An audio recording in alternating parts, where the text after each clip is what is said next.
Halo semuanya, perkenalkan nama saya Nefrinsky Alberto Mengaweng dari kelas 4 M4 jurusan Administrasi Bisnis, program studi Manajemen Bisnis Politeknik Negeri Manado. Dan pada kali ini saya akan menjelaskan tentang kelima pertanyaan dari mata kuliah lobby dan negosiasi, yaitu yang menjadi tugas akhir pada semester ini. Dan ada 5 pertanyaan yang akan saya jawab dan saya jelaskan, yaitu pertanyaan yang pertama, jelaskan persiapan-persiapan yang harus dilakukan dalam negosiasi.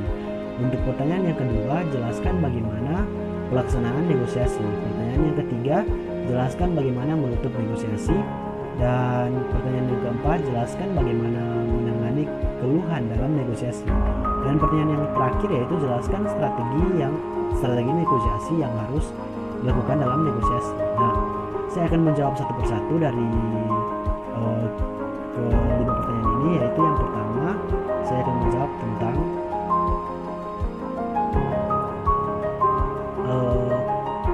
persiapan-persiapan yang harus dilakukan dalam negosiasi.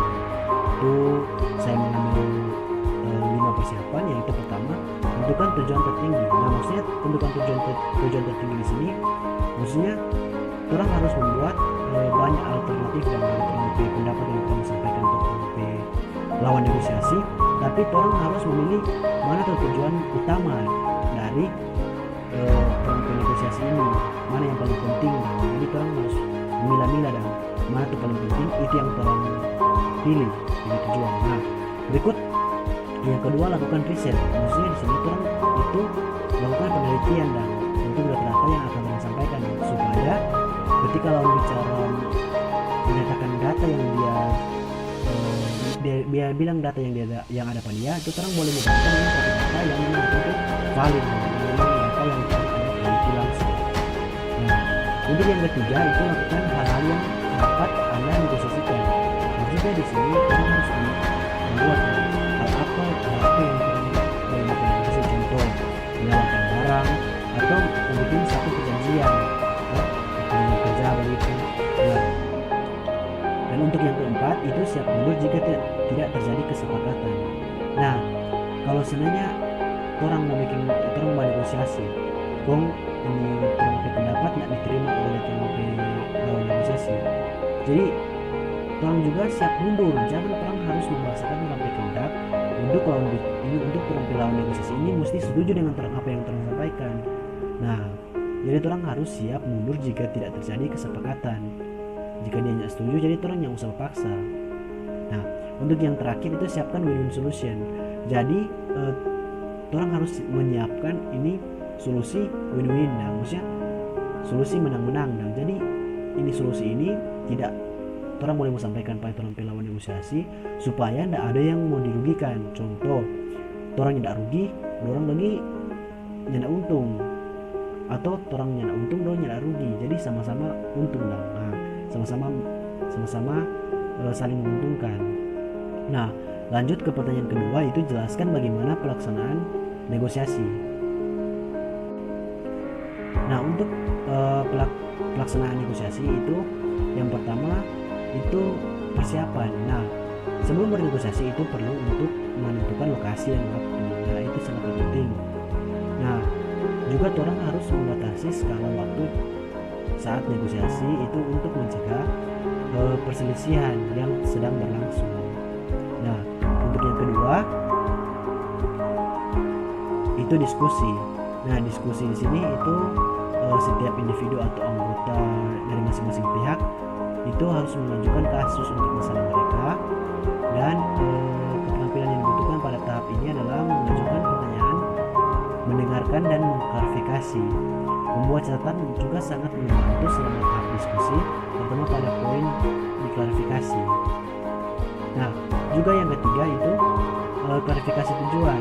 Nah, tujuan atau kepentingan dan perspektif kedua pihak yang berselisih yang telah dibahas bersama perlu diklarifikasi sehingga dimungkinkan untuk membangun landasan bersama. Nah, maksudnya yang ketiga ini apa yang disampaikan oleh lawan negosiasi itu lebih tujuan atau lebih kepentingan itu harus kasih lebih campur supaya mendapat landasan bersama, maksudnya tujuan bersama dan tidak hanya satu tujuan tak ikut atau apa-apa, jadi semua tujuan bersama dan sama-sama. Negosiasi dan pendapat itu boleh jadi satu. Dan juga ini yang keempat, bernegosiasi bertujuan pada hasil yang menyenangkan. Maksudnya bernegosiasi itu sebenarnya itu memang harus menyenangkan. Jangan sampai ketika kita bernegosiasi akhirnya dirugikan. Jadi sebenarnya tujuan negosiasi itu harus menyenangkan atau mendapatkan penempatan dari outcome. Nah, dan untuk kelima itu perjanjian atau agreement. Kesepakatan telah dicapai, pemahaman tentang sudut pandang dan kepentingan kedua belah pihak telah dipertimbangkan. Itu sangat penting bagi setiap orang yang terlibat untuk tetap berpikir terbuka untuk mencapai solusi yang dapat diterima oleh mereka yang memiliki perbedaan. Nah, kesepakatan apapun harus dibuat sedemikian jelas sehingga kedua belah pihak tahu mana yang telah diputuskan. Nah, maksudnya perjanjian ini sama dengan cari solusi, berikut orang bikin ini yang orang terima dong pendapat ini. Jadi semua setuju dong. Jadi itu orang harus bikin perjanjian. Nah, untuk yang terakhir yang keenam itu melaksanakan tindakan dari hasil perjanjian. Maksudnya yang keenam ini orang ketika sudah perjanjian itu selesai, sama setuju dengan tuh hasil negosiasi itu laksanakan. Tidak hanya ini cuma tertera perjanjian yang orang buat, tapi orang tidak melaksanakan ini tujuan bersama ini. Dan untuk pertanyaan yang ketiga, jelaskan bagaimana menutup negosiasi. Itu yang pertama, melakukan komunikasi dengan jelas. Nah, maksudnya melakukan komunikasi dengan jelas ini orang saling bercerita dengan negosiasi ini tentang sebenarnya orang mau pakai yang ini, orang menentukan ini keputusan ini sebenarnya keputusan mana yang orang pakai. Jadi kasih jelas dan gitu. Nah, untuk yang kedua itu lakukan kontak mata. Maksudnya kalau kontak mata ini dia selain komunikasi yang jelas dan baik, Anda harus juga melakukan kontak mata yang baik kepada calon klien saat membentuk proses negosiasi. Nah,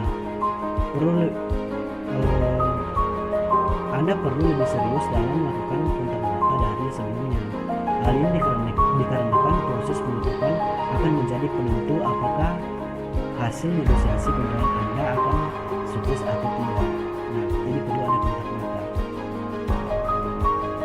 Berikut itu tetap percaya diri, optimis dan positif thinking. Maksudnya dia menerima dengan dia setuju dengan pendapat Anda, itu harus percaya diri dan tetap semangat dengan optimis, dengan positif thinking, berpikir positif dong. Jangan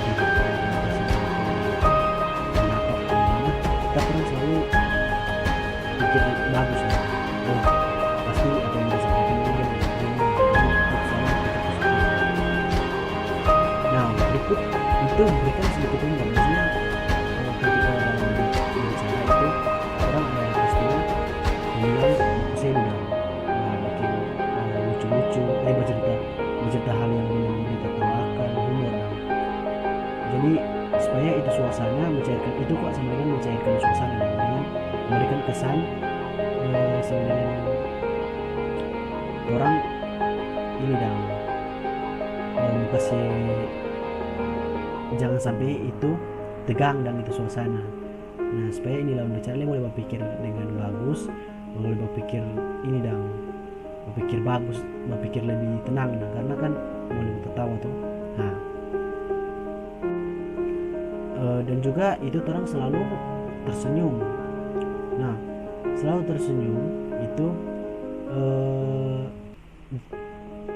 jangan terlalu memaksakan diri. Anda bisa melakukan cara lain, yaitu dengan memberikan senyuman. Nah, senyuman adalah senjata Anda untuk bisa menunjukkan kepada calon klien bahwa Anda sangat menghargai pertemuan dan negosiasi dengan calon klien. Nah, lalu bagaimana jika kemudian calon klien memutuskan tidak jadi membeli tawaran kita? Apakah kita lantas cemburu dan murung, tentu saja ini adalah sikap yang tidak dianjurkan. Maksudnya jangan sampai orang murung atau karena kalian tidak setuju dengan pendapat orang menjadi murung, itu jangan sampai, dan karena ini tidak dianjurkan bahwa orang punya kelakuan mesti begitu lah.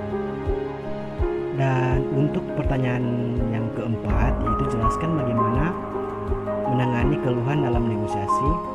Yaitu yang pertama, terima keluhan dengan baik.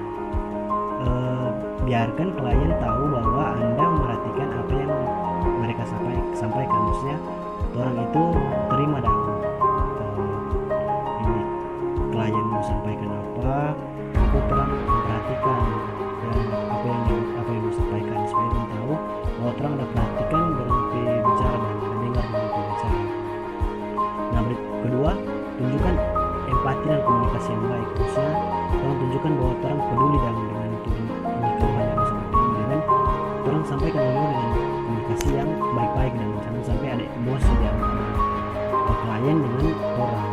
Nah, berikut yang ketiga, pecahkan masalah keluhan pelanggan. Maksudnya orang cari tahu dan ini masalah di mana Pak yang pelanggan seperti ini, itu masalah apa, orang mesti mau bilang, mesti mau berbicara di mana sesuatu masalah. Nah, berikut yang keempat, segera tangani problem yang cepat. Maksudnya orang cekatan, ketika ada klien yang komplain, itu harus cepat menangani dan orang yang komplain ketika yang komplain. Nah, berikut yang terakhir itu berikan solusi terbaik. Maksudnya orang harus memberikan solusi atau saran yang terbaik for klien, supaya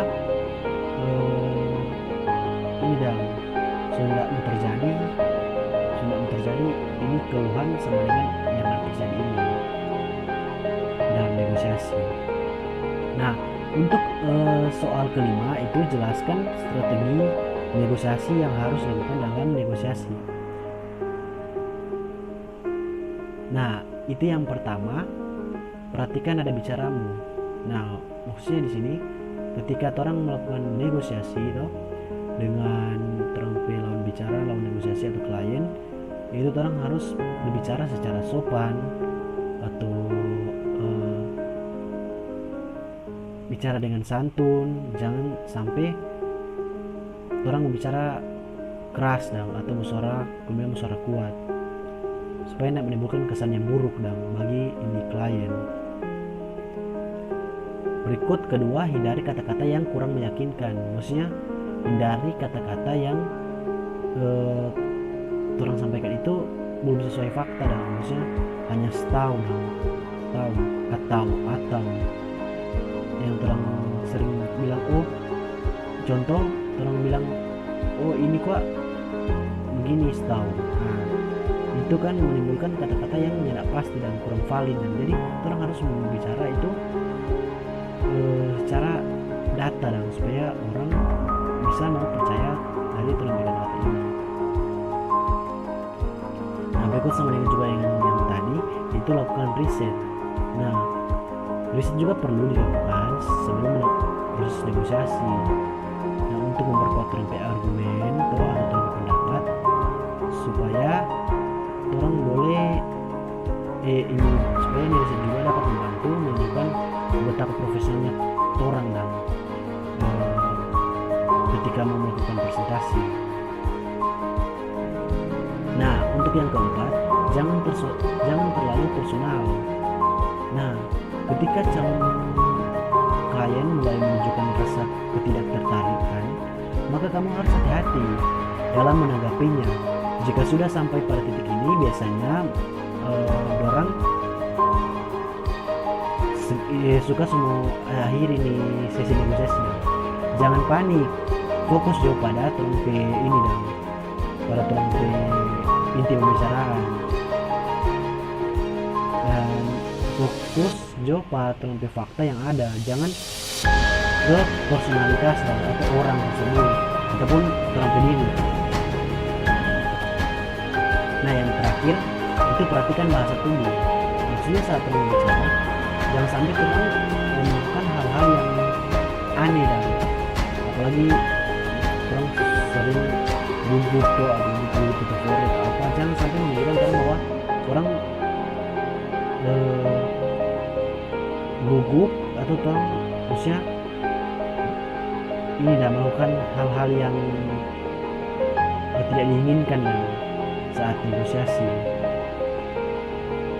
atau pergerakan yang kurang wajar yang orang sering bikin dalam negosiasi. Jadi orang harus memperhatikan bahasa tubuh karena dalam pergerakan itu juga sangat penting dalam orang negosiasi. Nah, sekian yang dapat saya sampaikan dalam tugas akhir ini, dan terima kasih.